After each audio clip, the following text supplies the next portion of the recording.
Hello, guys. Welcome back to the Big Screen Show. My name is Victor, My name is Jorge. I'm Alex. and this is our first movie review slash recap. We saw Mission Impossible: Dead Reckoning Part One. What a movie. Yes, what a Amazing movie! Very excited. We've been trying to get a movie review out for a little minute, but we are here. We got early access to go see it yesterday, which was a Monday. It comes out the day that you are seeing this on Wednesday, or that we are uploading this. Don't know when you're seeing it. So we thought we'd get this up to you guys as soon as possible. General thoughts, guys. Overview. What were your first thoughts leaving the movie theater? You want to go first, Alex? Oh yeah, I'll tell you. First thoughts for me, that movie was so amazing. Like even though the movie didn't get that much marketing except for my few social media and stuff like that, and It just didn't? I no, feel like it did. no. There's only just a few promotional images and shoots, And but scenes, but yeah. but never really Okay. like anything that major, something like that. Okay. But all in all, some people were probably a bit hesitant since there wasn't that like much reputable like promotion for it, aside from like the world tour and stuff like that. Right. But Oh, they did go on a world tour, Yeah. which they showed us, by the way, before the movie started, due to the fact that we were seeing a early screening of it. Yeah, they Yeah. showed us what with like Rome and a couple other locations, which was also really cool. Correct. oh yeah, it's awesome. But yeah, I mostly went in thinking, and what I came out movie was so amazing, great, amazing, and another epic sequel. Yes. It was definitely different for me, an experience watching Mission Impossible. We touched on this yesterday, you and I. It was weird, it was odd, I should say, seeing a Mission Impossible movie kind of end in the middle of said mission, due to the fact that obviously it's a two-parter, but nonetheless it was still phenomenal. Everything you want in a Mission Impossible: great action, the characters we know and love, and Epic stunts by Tom Cruise. oh yes, epic stunts. Yeah. What about you? Well, I personally like the movie. It's not my favorite out of the whole saga, Okay. but I liked it.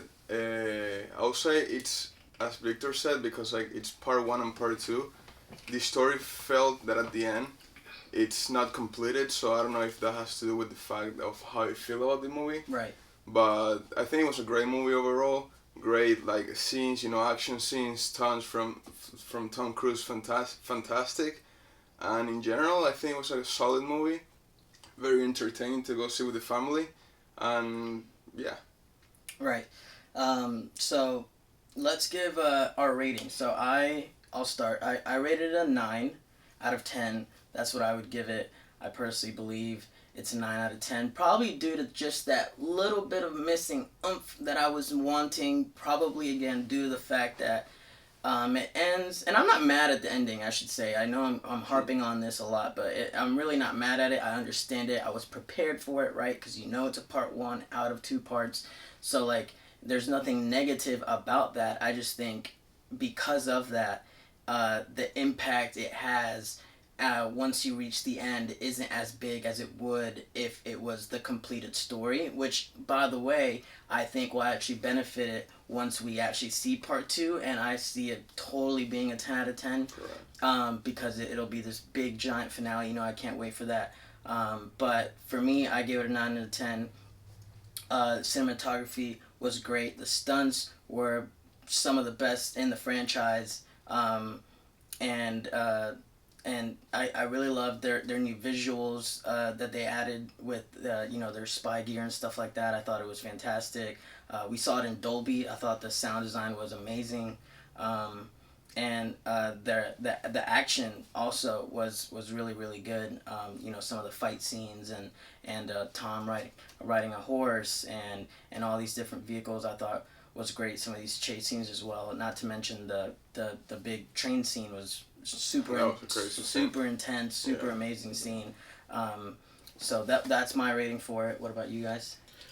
You wanna- Yeah, for me, I gave the movie a 10 out of 10 because I gave the movie Fallout 10 out of 10, and I think most of the reason why I give this movie a 10 out of 10 was because how like the last two movies with Rogue Nation and then Fallout was basically like how it felt like a much more personal emphasis of like Ethan's character and how like he has this whole mission mandate of completing the mission at any cost, but without sacrificing his teammates, his friends, or like innocent lives. As always. As always, it's just after watching Rogue Nation and continuing on from what I know with like Dead Reckoning Part 1, it goes a lot more in perspective of him and how like he really has to push himself beyond when it comes to helping people, particularly mainly his friends, while also making sure he finishes the mission and beats the bad guy. But then he meets his like this unstoppable force that he's predict everything he's doing, the enemy AI that's a major plot of the movie that he's trying to actually stop at all costs. But by the movies and from beginning to the end, you kind of feel Ethan's frustration and like how no matter what he does and like whatever he does to get finished, the AI has already seen the outcome of it. Even though he finishes the mission, the AI still wins because it's still proven to be right, and right.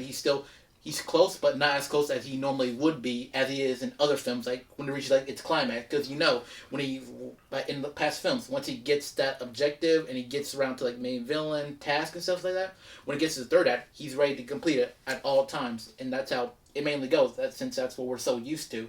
Right. But since this this is a part 1, it's going to continue onward for Ethan. It just shows there's a much more larger stake than what the past villains were in the past Mission Impossible films, like Solomon Lane from like Rogue Nation and continuing the Fallout. Right. Yeah. Right. That's great. That's a great analysis of the movie. Well, to me, I give it an 8 out of 10. As I said before, I think it's been like one of the softest out of this whole saga.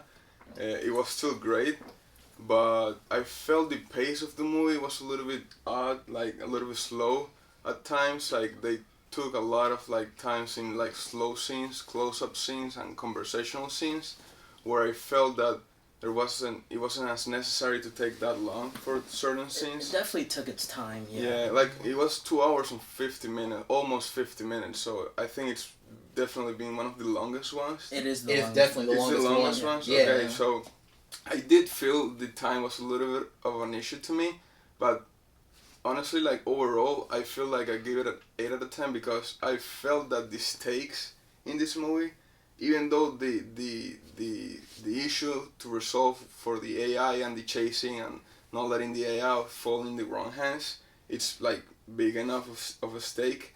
I felt that personally to Ethan, it wasn't a big stake to follow, because in the previous movies, like he has to face like with the death of like friends or his ex-wife or his wife in the third movie, and that was like super personal to Ethan.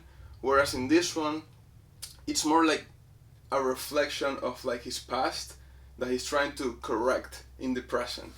Not so much as like there's an imminent threat of somebody being kidnapped like close to him at the moment. It's like, and I don't know, I just felt like the stakes for the movie weren't as high as my expectations were, seeing like the trailers and everything. But I still think it was a great movie. I feel the new character Grace, it was a good introduction because I really like she's not a spy, so she's just like a common thief, Mm-hmm. So all like this like technology, like the car, like the small yellow car in the movie. Yeah. Like it's like a small car, but it's full of technology. It's kind of like James Bond in a way. Right. And she's like being introduced to like this whole new war of like spies and like government issues and like organization, like shadow ghost organizations and everything. Mm-hmm. And like we can see the IMF and the Mission Impossible universe through her eyes in a way. So I like that a lot, and I also like the fact that like the characters that we love, as you said, are also in the movie as well, like Luthor, Benji. We got Ilsa, the CIA director, which he was in Fallout as well. No. No, he was in the first one. Yeah, he was at the very first one, Kitchers. He was acting director of IMF back in the first one. Okay, Yeah. okay. That's why we went back and watched it too. Okay, before. okay. I didn't watch the first one before seeing the reckoning they did, but overall great movie, 8 out of 10. I think it was solid, great movie to watch, see in the theaters. The score for me was great. Yeah. I think like the music really amplified the action scenes in the movie. Oh, absolutely. I loved like how I mean that's a constant in the Mission Impossible movies sure. already at this point. You know, like Yeah. we know the movies like the score is always on point, Mm-hmm. but in this one I really feel that it gave it like a good, you know, amplifying like how good the scenes were in the action parts. Yeah. You know. It definitely drove it in a lot of places. Action like never disappoints in a Mission Impossible movie, No, not at all. especially with like the actual real life stunts and stuff like that, which you're gonna get into a bit much later. Okay, guys. So now I think if you haven't seen the movie yet, click off the video. Spoiler warning. You've been warned. Do not come at me in the comments. You know, I hate clicking on a video where they spoil something for me, so I'm just letting you know right now. But I think now, let's talk about our favorite scenes. For sure. I want to personally talk about. Do you want to start? Yeah, I want to. Okay. I have this scene that I can't stop thinking about ever since we saw it last night. Like, the airport scene.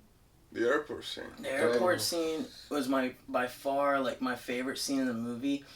Like, no, it didn't have any crazy stunts. No, it wasn't like. It just felt. It was like kind of like I was.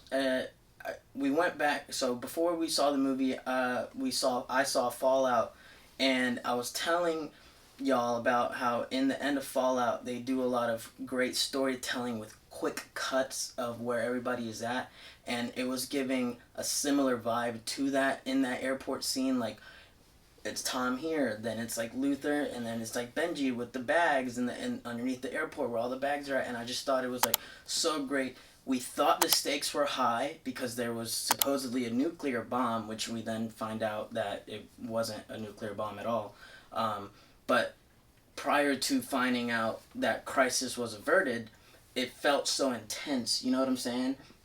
And I love that scene. I love the little games Ethan and the IMF team play with, I think they were the other CIA agents looking for Ethan and company, where they're like, we found him here, and they think Ethan is this guy that they found in a camera, and they guide the CIA agents to this person, but once they get to this person, it's literally not Ethan. They're just covering it up with their technology to make it look like it was Ethan. Correct. Yeah. And I love that's when he first meets Grace. And and that initial connection where she's like confused, like, who are you? But I like you.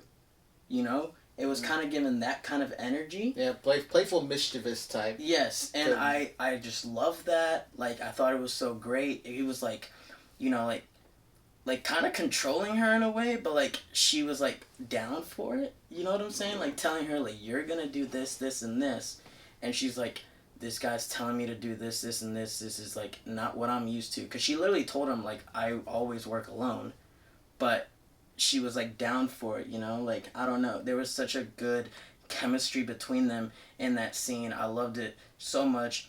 The evading of the CIA agents while also being on this mission after the two keys, well, the second key, but then the sleight of hand, like that whole scene to me was like my favorite scene in the movie. I'm not necessarily saying it's the best scene in the movie, but it was definitely my favorite scene in the movie just because there was so much good on-screen energy there. There was. And sure. And I also thought it was very unique and very creative how they created the bomb, the fake bomb. With how to disarm it, with the whole riddle, yeah. And the asking personal questions, and it was a very uncomfortable way for Benji to disarm this bomb, and I thought that was like, I don't know, just very unique. You know, you've never seen it. It kind of felt like the Batman a little bit, you know. Yeah, no, he told me this. Yeah, I literally remember the Batman in that scene. Yes, no, he literally told me the same thing. I was like, dude, facts. I was like, this is like Riddler right here, literally, you know. Literally. So that's my favorite scene. Not saying again it's the best one, but it was definitely like my favorite. And I love, you know, Tom Cruise just looks good in Ray-Ban aviator sunglasses. Yeah. Like it's just like it's like bread. It doesn't matter. It doesn't matter which universe it's in. Right. It could be like Top Gun universe, Mission Impossible, right. Jack Reacher, right. You name it. Right. It just they go together like peanut butter and jelly, and I just loved him with those on. And then like I said like earlier in my little review, where the visuals of like the spyware through those glasses. I love the new visuals that they showed there. Yeah. I loved everything about that scene. But so yeah, what about you guys? What's y'all's favorite scene? Well, my favorite scene personally, I think it was the train scene. Okay, right. Yeah, like to me that scene was Right. so crazy. Like the stakes, like the tension. That one's actually debatable, like the best quality scene in the movie, which is why I was Well, like, yeah, yeah. true. But yeah, to me, well, I was like, I was like thinking because I also like the club scene a lot. Okay. Like that standoff, you know, the scenery, the music, the ambience, like the tension in the characters. But I'm gonna have to go with train scene because of like how crazy it was. Mm-hmm. You know, with like in the theater, like how it felt, the sound, the energy. Like I just loved it. I love like how creative they got with that scene and how like they had to like jump from wagon to wagon. You Right. know, like constantly like having to save like themselves, you know, Yep. and like pretty much Ethan doing like the 80% of the work, Yeah. you know, because like Grace was like completely shocked and scared, which I will totally be like her in that situation, Yeah. to be honest. And she's Yeah. new to this. Oh Correct, yeah, it's she's never had, so she's she's not never had to used do to- anything like Yeah, Right, that. she's not not at all. used to the For situation. Ethan, that's like Wednesday afternoon for Right. him, you know. That's a like, regular day. He's No, chilling. no, like you know? it's Monday. Oh, well, it's a Monday afternoon Yeah, for him, you know. right. It's like Yeah. super normal, you know. But for her, you know, it was crazy, you know. But I love that scene. I was like completely hooked up in that scene, and I think that was my favorite scene from the movie for sure. Facts. Yeah. Cool. What about you? Yeah, for me, my favorite scene is like literally the sequence from when Ethan was like literally running from like the club scene to getting to like the bridge where he could save Ilsa and Grace from being killed, because Right. Gabriel said that the AI was gonna give him a choice of whether he get to save either one. He would get to save like one of them and has to choose let the other one die. I like that scene because it basically has like, you know, Tom Cruise runs like almost every one of his movies aside from Tropic Thunder, the comedy, and like Tom Cruise running is like a bunch of memes and it's like so iconic. And because like yeah. I think I like it because in that scene it's very character driven of Ethan's character and his desperation to try and to try and save, because like, he can't help but save people, Right. especially like Grace, who's basically been trying like to elude him for like the whole entire movie, but like he cares. Like, that's his whole thing. He cares about every single life. Unconditionally, He yeah. can't sacrifice anybody. Right. But like literally, you can tell he was literally giving it his entire all to run to the whole thing, because I then think back to like Mission Impossible 3, in Mission Impossible 3 where he was running to save his wife back then, and like that's like the most iconic thing. Yeah. Every time you mention a Mission Impossible running sequence, they always go back to that one. I think the scene in Dead Reckoning Part 1 where he's literally running to get to the bridge on time, I think is like a major step up, and I think actually beats that scene out. Especially when it does like this whole long continuous take of him like running along this hallway with like the corridor and stuff like that. Yeah. It's like literally a continued shot where it's just that one perspective, which I love it. It's like that's what made me think back to Mission Impossible 3. It's so iconic, and then That's what I said. I love the cinematography in this movie. No, yes, it was. exactly. Fantastic. Cause like that's what I love. That's like my favorite scene, like the whole movie. The character-driven desperation and intensity, character takes survival. Again, great cinematography for like the running scene with this, as well as the action within the fight scenes with that small narrow core. Because like usually like in the early 2000s, late 2000s, when they did a fight scene like that, they usually do like constant quick cuts where it's very hard to make out what's happening. But in Dead Reckoning Part 1, the camera work in that one with the quick cuts and fight choreography there was amazing. Mm-hmm. It's like that's like great prime Hollywood action fight scene that you want to see that gets people back in theaters. Right.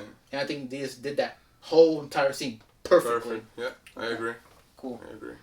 Thoughts on the AI, the whole key situation? Like, what do you when the movie starts and that's like where we see the plot going? By the time we get to the opening title card, we basically understand the situation and the mission as a whole. Well, mostly at least, because some other things are revealed later on. What were your thoughts about the plot? Well, I think it was kind of like a reuse idea in a way. Not from the Mission Impossible like universe, but like Okay. in general, like in the cinema. Okay. Yes. I don't know if it has to do with the fact that right now like AI is trending pretty much, Possibly. and like you know like they wanted to like bring it into like the big screen and like Granted, this movie was filmed like 2 years ago now. probably. I think before COVID, they were filming. Oh yeah, because it actually was because during filming they actually had to take some like covert procedures and stuff like that. Yeah. If Tom Cruise even made a big deal of that on set when it's filming throughout. Correct. So yeah. so like, AI is really like high and like. Yeah, like, it's trending it's right trending now. right now. I mean, I like the fact that the villain in the movie was like an AI, because it resonates a lot with like modern times and what we are like going through as a society. Mhm. Like a moral dilemma: is AI gonna be a good thing or a bad thing, or if it's just a thing? And it's like, is what we're seeing in this movie a possibility in Correct. some way? Correct. Right. And like in the movie, we know that the AI can't control itself. But there's one way to control the AI, and it's through the keys, Mhm. to be able to unlock it and pretty much control it by like whoever. But I don't know. I think it was what I feel. What I feel, it's like I couldn't connect with the villain because it's like not a human, so I didn't really feel like the stakes were that high, because besides what happened with the submarine at the beginning, I didn't really see like nothing major happen in the war that I could say like, okay, the AI is really like putting everybody in their place, and it's like threatening like the global order. Fair.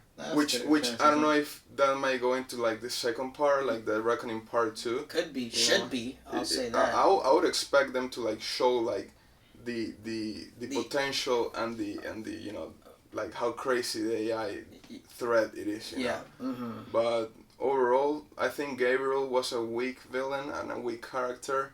They try to tie him to his past, but they don't really like dive much into it, in my opinion. Yeah. Besides that little flashback, Yeah, they have we like have little nothing else flashbacks, to. but yeah, it doesn't really like, to me, it doesn't add to like Ethan's character much, because I know already what kind of like character he is, because like we have seen him throughout his whole like movies. We know what kind of person he is. Mm-hmm. And I don't know if his past really like adds up to his character more than what we already know. I get that. It's like, does seeing that / knowing that about Ethan's past even change what we think about him now? Exactly. And I think the answer is no. Yeah, I really feel it's more like a Fast and Furious card, where they try to like get into like the character's past and this. But I would say like that, bring his past into the present and like pulling up like people or characters from like his past into the movies is not really like adding up much to his character that we know now. Yeah, I buy that. Yeah. What about you?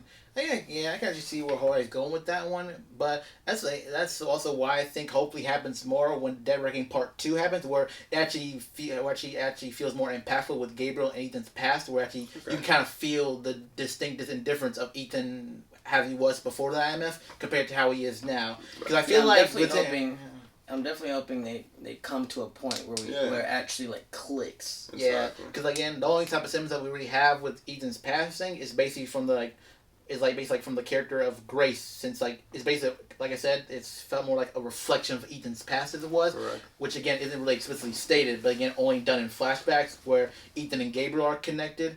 And I do agree with the other part with that AI thing, where again it's not really the most original concept, but what I think kind of makes it unique for the Mission Impossible universe is basically like how it's kind of like using itself to basically take down like the biggest threat, which is basically Ethan and the IMF. Since I say in the film, Ethan gets close, and then that's what like makes the AI feel like fearful, because he's basically using Gabriel a lot more personally in these interactions later on to kind of like affect Ethan, so that the AI can ultimately win, since he knows that Ethan is basically its greatest challenger. I do hope to see more like the more danger of the AI out and then like in the world, and how it's gonna be more of a problem to stop Ethan from getting to like where the key should go, or so Ethan can like fully destroy it, and how the AI is gonna use every resources and every use of its technological capability to try and get in his way. Yes. That's like the main thing that needs to happen to make it go bigger and better with like its like world-ending threat, like more so than like anything that's been done in like the past Mission Impossible films. Mm-hmm. Okay. Yes, What about you? I feel the same. I I didn't look at it that way. The AI thing. I thought it was. I mean, I agree. It's not like the most original thing ever. But I didn't hate it either. I actually thought it was pretty cool when it was first introduced. But now looking back at it, I think what you just said really resonates with me. I think you're right. Like, due to the fact that we never really saw the AI actually like go bomb like 10 cities at once or something like this major. Blow the Kremlin, Right. like I see happening in Rogue Nation. Yes. So things like this, you don't really. Well, the criminal actually goes protocol. You fear it due to the idea and facts of it and the potential that it of the danger that it might bring. But you don't fear it due to like it's something Alex and I always touch on when we go to the movies. Show us, don't tell us. And I think it just told us a lot about this AI, but not really showed us a lot about this AI. Yeah, it didn't show its full capabilities. The only thing it kind of showed was like its predictive capabilities when handling with like internal turmoil within like the IMF team in itself. With like how like the AI basically made Ethan run through like the alleyway and stuff like that, pretending to be Benji. That showed its capabilities of that one, but it showed more of it in like small teams. I guess, but not like very localized. Yeah, but nothing like as major as like anything that affects like a country, like the world or the state. Yes, no, I guess yes, and so that's what I mean, and so for that reason, I'm hoping at least that in the second one, Ethan is pushed to literally the brink because of. Yeah.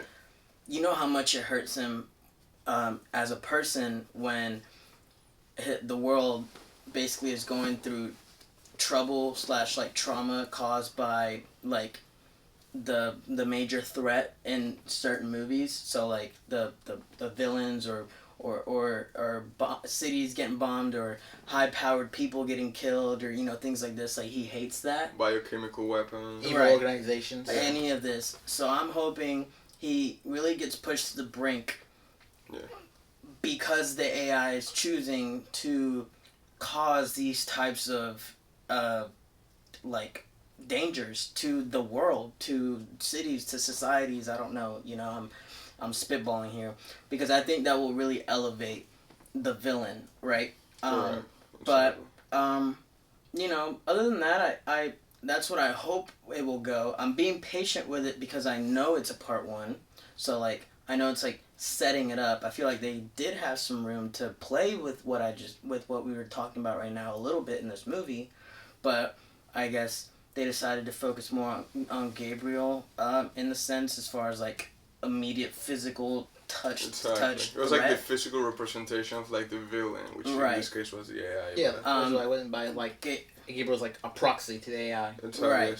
So yeah, that's pretty much where I hope it goes. Which is funny because what's cool about it though that keeps you on the edge of your seat the whole time is the fact that Ethan's like going through the greatest lengths over these 2 keys, yet not knowing until the very end and still not specifically what this key unlocks. So that's what I always found was really interesting and different because he's usually very aware of the total threat throughout the entirety of the mission at all times, and there's still this sense of doubt and uncertainty within the mission, and I thought that gave it a cool perspective. Fair enough. I think part 2 is set up to be really epic if they do it right, which I have little reason to doubt that since Mission Impossible has been pretty consistent, like outside of Mission Impossible 2, I think they're all super solid, great films. And it's Tom Cruise we're talking about here. Like, facts. He's a money-making machine. Like he knows how to make like great movies, like Top Gun Maverick, now Mission Impossible: Dead Reckoning Part 1, like.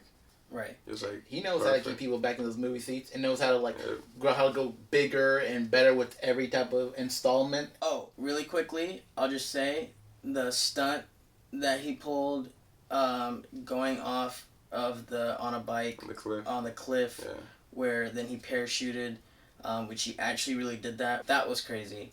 That was super awesome. The train they were on, don't know if you guys knew, they actually built that train specifically for that scene, rented out the train tracks for the That's day, crazy. and filmed it What?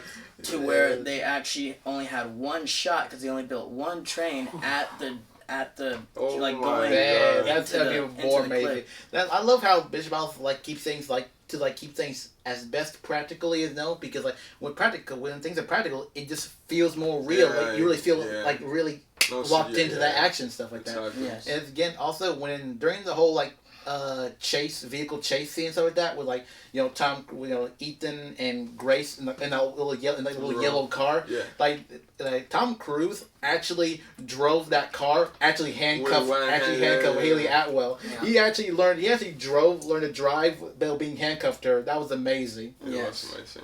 Okay, so that's it. Anybody else? Any final thoughts? No. No? Well, that was our review and recap and thoughts on Mission Impossible Dead Reckoning Part 1. We loved it. We can't wait to see Part 2. When does it come out? I think Is there a date for it yet?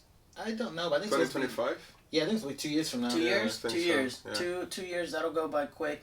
Can't wait to see it and see how this all wraps up. But again, thank you guys for watching. If you guys would like, please leave a like. It would definitely help us out. Please. And if you haven't already, please consider subscribing for more content like this and more. And we'll be back later this week for our Secret Invasion episode 4 episode. We're super excited about that as well. Can't wait. So it's almost over. Can't And wait. I know it'll be great. And I think next week it will be our long-awaited, super excited Oppenheimer episode. Oh my God. Can't wait for that. Oh my Christopher gosh. Nolan's next film, and our first Christopher Nolan movie review on this channel. So keep it tuned in on this channel for more reviews and recaps and discussions on the newest and best things going on in Hollywood. This is the Big Screen Show, and we'll see you guys later this week. See you guys.